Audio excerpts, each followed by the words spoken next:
Hello, and welcome back to The English Connection, the podcast that helps you navigate the tricky and sometimes hilarious world of the English language.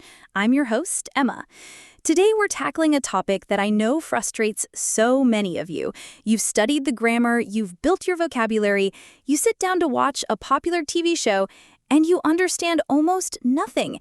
You turn on the subtitles, and suddenly it all makes sense. So what's going on? Why is it so hard to understand TV and movies without them? To help us break it all down, I'm thrilled to welcome back the brilliant Dr. James Chamberlain. James is a linguist who specializes in second language acquisition. Welcome back, James. Thanks for having me, Emma. It's a fantastic topic and a universal struggle for learners of any language, so I'm glad we're diving into it. It really is. I think every learner has that moment of despair. You feel like your listening skills are terrible, but you're saying this is normal? Oh, completely. It's not a reflection of your intelligence or your study habits. It's a predictable and necessary stage.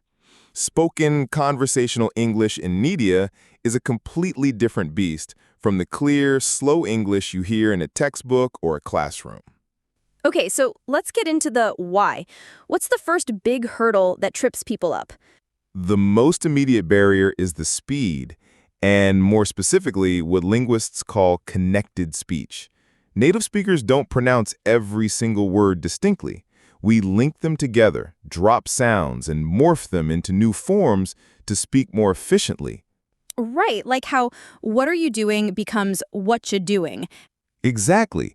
Or going to becomes gonna. Want to becomes wanna. I should have done that might sound like I should have done that.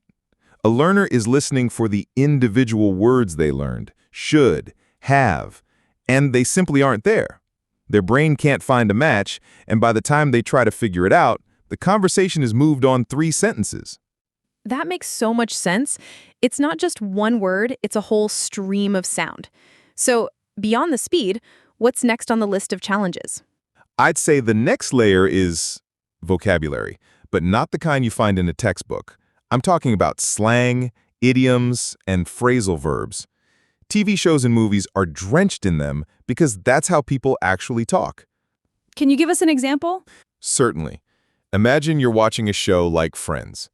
Rachel might say to Monica, "Okay, spill the tea."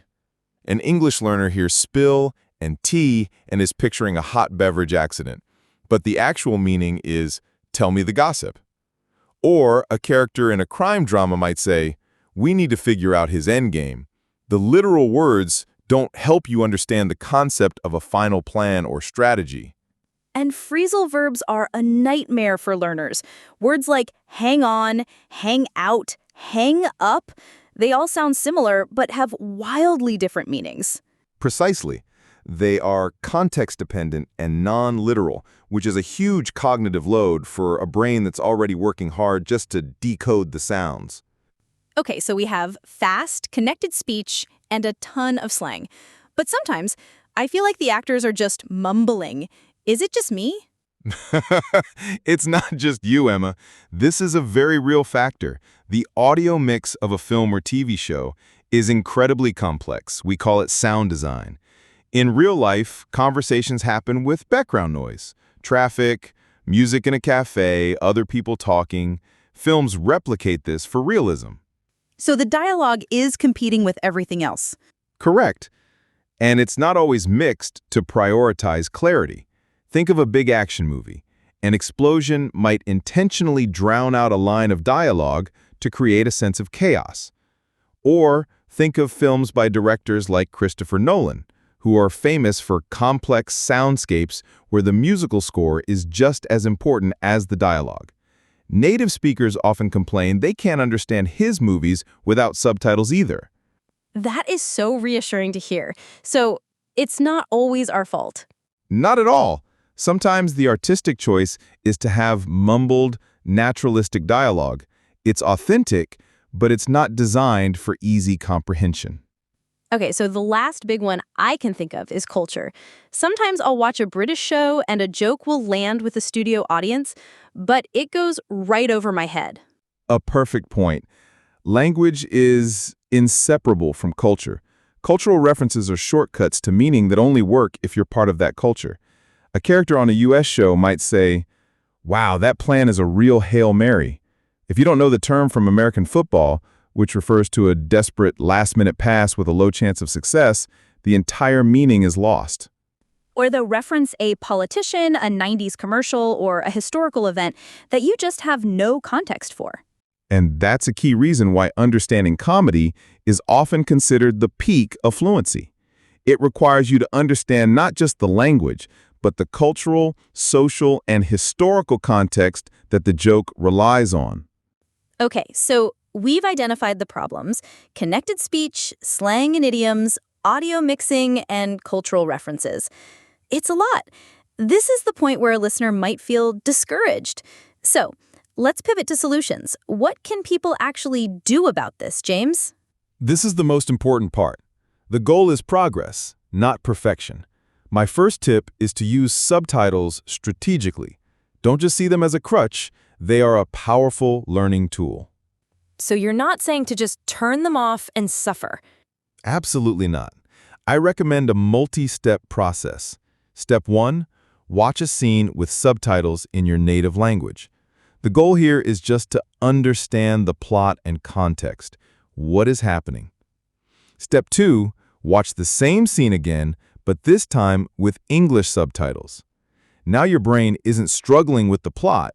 It's focused on connecting the sounds you hear to the words you see on screen. You'll have aha moments like, "Oh, that's what shoulda sounds like." Step 3, watch it one more time with no subtitles. You'll be amazed at how much more you comprehend because you've already done the prep work. I love that. It's so methodical. What else? What about choosing what to watch? An excellent question. Start with easier content. Don't jump straight into a complex medical drama like House or a fast-talking political show like The West Wing. What would you suggest instead? Children's programming is fantastic. Shows like Avatar: The Last Airbender have compelling stories, but the language is much clearer and more direct.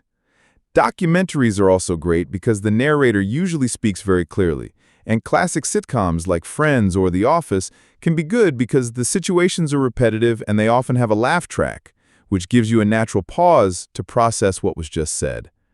That's great advice. So be strategic with subtitles and choose your content wisely. Any final tips for our listeners? Yes, 2 more. First, practice active listening. Don't just have the TV on in the background. Sit down for 15 to 20 minutes with the specific goal of practicing. Use the pause button. If you hear a phrase you don't understand, pause, rewind, and listen to it again. Maybe write it down and look it up later. It's like a workout for your ears. Exactly.